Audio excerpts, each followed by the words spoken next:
Hello दोस्तों, आइए बात करेंगे इस वीडियो के अंदर कि एएमएम पार्टी बिहार के अंदर 10 से ज़्यादा लोकसभा सीट पर महागठबंधन को जीत दिलाने में मदद जो है वो कर सकती है। कैसे, किस हिसाब से, किस वजह से मैं कह रहा हूँ, आइए बात करते हैं। हाल ही में 2 जगहों पर, बेसिकली 2 से ज़्यादा जगहों पर उपचुनाव हुआ, लेकिन एएमएम पार्टी ने 2 जगहों पर जो है अपना उम्मीदवार उतारा था। एक था कुढ़नी विधानसभा सीट पर जब उपचुनाव हुआ बिहार के अंदर, वहाँ पर एमआईएम ने अपना उम्मीदवार उतारा। दूसरा जो है गोपालगंज के अंदर जब विधानसभा उपचुनाव हुआ हाल ही के अंदर, वहाँ पर भी अपना उम्मीदवार उतारा था एमआईएम पार्टी ने। अब ये दोनों जगहों पर ऐसा था जबकि आरजेडी और जदयू यानी कि पूरे महागठबंधन वर्सेस बीजेपी और एमआईएम पार्टी और कुछ छोटी पार्टियां भी मौजूद थी मैदान के अंदर, और कहा यह जा रहा था कि महागठबंधन की आसानी से जीत हो जाएगी। क्यों? रीज़न ये दिया जा रहा था क्योंकि जब विधानसभा चुनाव हुआ था बिहार के अंदर 2020 के अंदर, तो उस वक्त जो है जदयू और बीजेपी एक साथ थे और आरजेडी जो है बिल्कुल अलग थे जदयू और बीजेपी से। लेकिन इस वक्त जब उपचुनाव हो रहा था तो जदयू और आरजेडी जो है दोनों एक साथ मिलकर चुनाव लड़ रहे थे। तो कहा यही जा रहा था कि महागठबंधन की जीत हो जाएगी, और महागठबंधन वाले शायद इस आंकड़े से खुश भी हो रहे थे। लेकिन जब नतीजा और परिणाम आया दोस्तों, तो सबको जो है दिमाग जो है हिलाकर रख दिया। क्या है ये? पहले गोपालगंज का एक नतीजा जो है उसके ऊपर एक नज़र दौड़ाने की कोशिश करते हैं। गोपालगंज के अंदर जब चुनाव हुआ, इलेक्शन हुआ और लगभग जश्न मनाना भी शुरू कर दिया, लेकिन जब रिज़ल्ट आए, काउंटिंग हुआ, तो हुआ ये कि बीजेपी की जीत हुई और बीजेपी के उम्मीदवार ने जो है 70,053 वोट लाकर इनकी जीत होती है। जबकि जदयू और आरजेडी दोनों ने मिलकर जो है अपना उम्मीदवार जो उतारा था, यानी पूरे महागठबंधन टीम ने जिस उम्मीदवार के लिए जो प्रचार प्रसार किया था, उस उम्मीदवार ने 68,259 वोट लेकर आए। अब मज़े की बात है, इस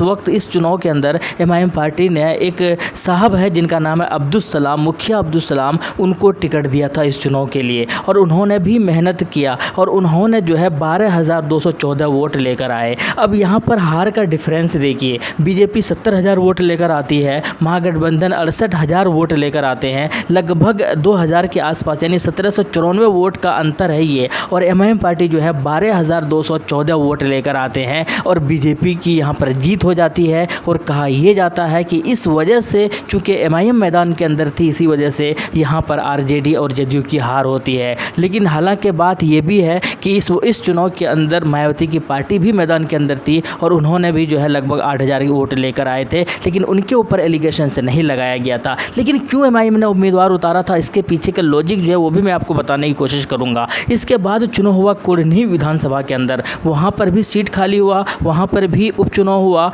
और कुढ़नी विधानसभा का रिजल्ट देखिए किस तरीके से कि बीजेपी की 76,648 वोट लेकर आते हैं और जीत होती है। जदयू जो है 73,016 वोट लेकर आते हैं, और अगर हार जीत का अंतर देखा जाए तो 3632 यानी लगभग 3,000 वोटों से जो है जीत जाती है बीजेपी और जदयू को हरा देते हैं। लेकिन एएमएम मैदान के अंदर यहाँ पर भी थे, यहाँ पर भी एमआईएम ने अपना उम्मीदवार उतारा था और 3200 लगभग वोट लेकर आए थे। और कहा यह भी गया था कि कुढ़नी भी जो है जिस तरीके से गोपालगंज के अंदर एमआईएम की वजह से बीजेपी की जीत हुई है और वहाँ पर आरजेडी के उम्मीदवार को हार का सामना करना पड़ा था, इसी तरीके से महागठबंधन के उम्मीदवार, जदयू के जो उम्मीदवार थे कुढ़नी के अंदर, उनको भी वहाँ पर हार का सामना करना पड़ा। लेकिन मज़े की बात यह है दोस्तों कि एमआईएम ने अपना उम्मीदवार उतारा क्यों था? हालांकि कहा यह जा रहा था कि हम सीमांचल तक ही अब महदूद रखेंगे, हम सीमांचल तक ही फोकस करेंगे, लेकिन फिर ये सीमांचल के बाहर एमआईएम ने लड़ने का फैसला क्यों किया? आपको याद होगा कि जब 2 विधानसभा चुनाव हुआ था बिहार के अंदर, तो एमआईएम पार्टी ने 20 सीट पर चुनाव लड़ने का फैसला किया था, और उस 20 में से 5 सीट पर एमआईएम की जीत हुई थी, और वो पाँचों के पाँचों सीट जो है वो सीमांचल की सीटें थी। और आरजेडी वालों ने इस तरीके से जो है रणनीति लगाया, और एकदम सरासर ये अल्फाज है इनके कि उनके एमएलए को, यानी एमआईएम के एमएलए को जो है 4 एमएलए को ख़रीद लिया, और उसके बाद जो है यानी एमआईएम को पूरी तरीके से डिस्ट्रॉय करने की कोशिश की गई, पूरी तरीके से जड़ से मिटाने की कोशिश की गई। और कहा यह जा रहा था कि एमआईएम किसी तरीके से बिहार से बिल्कुल ख़त्म हो जाए, बिहार के अंदर एमआईएम का नाम और निशान मिट जाए, ताकि आने वाले चुनाव में जो एक सरदर्दी साबित हो रही थी सो कॉल्ड सेकुलर पार्टियों के लिए, उनके लिए जो है ख़तरा जो साबित हो रही थी, वो पूरी तरीके से सरासर ख़त्म हो जाए। लेकिन इसी वजह से, इसी गुस्से में जो है एमआईएम पार्टी ने यह फैसला लिया था कि हम बिहार के हर चुनाव के अंदर अंदर, चाहे वो उपचुनाव हो, चाहे विधानसभा चुनाव हो, चाहे लोकसभा चुनाव हो, चाहे दूसरे चुनाव हो, हम हर जगह पर अपना उम्मीदवार उतारेंगे ही उतारेंगे। हम ये नहीं देखेंगे कि किसकी जीत हो रही है, किसकी हार हो रही है, क्योंकि एमआईएम ने ये मसलिहतन हिकमत अमली इख्तियार करते हुए 2020 के अंदर जब विधानसभा चुनाव हुआ था, ताकि बीजेपी की सरकार ना बन जाए, एनडीए की सरकार ना बन जाए, बिहार के अंदर सत्ता में वापस ना आ जाए, इसीलिए उन्होंने सिर्फ और सिर्फ 20 सीट पर अपना उम्मीदवार उतारा था। और भले ही महागठबंधन वालों ने एमआईएम को शामिल नहीं किया तो उस वक्त भी, जबकि एमआईएम बार बार ये कह रहे थे कि हमें भी शामिल कर लो, हमें भी 10 से 15 सीट दे दो, हम भी चुनाव साथ मिलकर लड़ेंगे ताकि बीजेपी का फ़ायदा ना हो। लेकिन महागठबंधन ने उस वक्त भी एमआईएम को नकारा था, और जब उपचुनाव हुआ था इस वक्त भी एमआईएम को नकारा था। और एमआईएम ने गुस्से की वजह से, क्योंकि एमआईएम को तोड़ने की कोशिश की गई महागठबंधन के द्वारा, आरजेडी के द्वारा एमआईएम को ख़त्म करने की साजिश की गई, इसी वजह से इन्होंने उम्मीदवार को उतारा। और नतीजा क्या हुआ कि दोनों ही जगहों पर जो है बीजेपी की जीत हुई। अब मज़े की बात यह है दोस्तों कि लोकसभा चुनाव के अंदर जो विपक्षी दल तैयार कर रहे हैं, जिसको रिप्रेजेंट कर रहे हैं नीतीश कुमार, जदयू के जो मुखिया है वो, और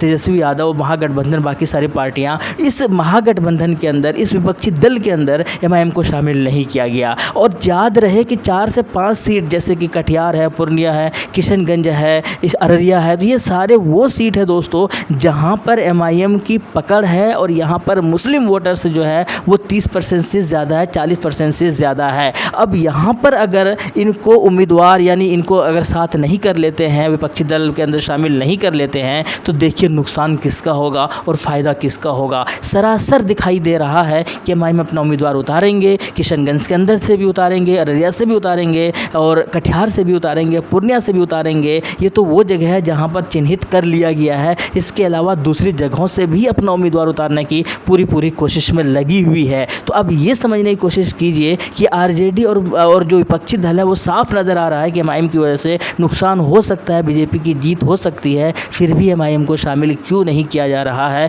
ये एक सोचने वाली बात है दोस्तों। साफ साफ ये कह दूँ, या बहुत सारे लोगों का ये अल्फाज है कि एमआईएम को ख़त्म करने के लिए, या एमआईएम को पलने और फूलने के लिए जो है उनको शामिल नहीं किया जाता है, ताकि वो पूरी तरीके से अलग ही रहे, ताकि जो है एक मुसलमानों का वोट लेकर जो एक पॉलिटिक्स करते हुए आ रही है सो कॉल्ड सेकुलर पार्टियां, वो जो है उनका कंटिन्यूटी बनी रहे। इसी वजह से एमआईएम को शामिल नहीं किया जा रहा है और ना ही करना चाहती है, जबकि नतीजा और रिज़ल्ट जो है साफ नज़र आ रहा है। आम आदमी भी इस नतीजे को देख सकते हैं। ये नतीजा ठीक उसी तरीके से दोहराया जा सकता है जैसे गोपालगंज के अंदर उपचुनाव के अंदर जो नतीजा आया था और वहाँ पर बीजेपी की जीत हुई थी, जैसे कुढ़नी के अंदर जो नतीजा आया था, ऐसे ही नतीजा जो है एमआईएम की वजह से लोकसभा के अंदर भी देखा जा सकता है। ऐसे बहुत सारे लोग कह रहे हैं, नज़र भी आ रहे हैं, लेकिन फिर भी एमआईएम को शामिल नहीं किया जा रहा है। जबकि अगर एमआईएम को शामिल कर लेते हैं तो कम से कम 8 से 10 सीट ऐसे हैं लोकसभा सीट पर जहां पर सीधे तौर पर विपक्षी दल को फ़ायदा पहुंचाया जा सकता है।